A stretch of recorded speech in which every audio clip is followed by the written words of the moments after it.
ginagawa mo? Hindi ganyan ang pagtrato sa customer. Pagalitan tayo ni Ma'am Camille niyan. Bakit? Ginagawa ko lang naman ang tama eh. Totoo naman, di ba? Na mahirap siya. Pulube. Hampas lupa. At walang pera.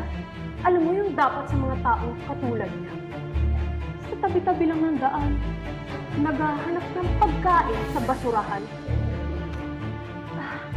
Sir, pasensya na po, pero kailangan talaga namin kayong paalisin bago pa magreklamo yung ito namin customers na mabaho pa.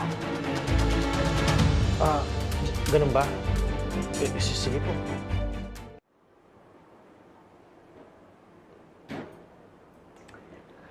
Naku, nadami customers dito mamaya. Dami nagpa-reserve online. Pwede paki-check sa kusina kung kailangan nila ng tulong sa paghugas ng plato.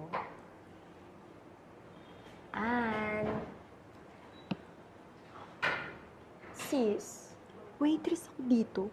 Hindi tagahugas ng plato. Kahit na. Alam mo naman sa trabaho natin, kailangang tulungan ng isa't isa. Oo, lalo na ngayon, wala ka pa namang ibang ginagawa. Akala ko ba gusto mong maging manager? Kaya nga gusto ko maging manager, di ba? Para hindi ko na pagsilbihan yung mga customers na yan. Tapos, paghugasin mo ng plato, bobo ka rin, no?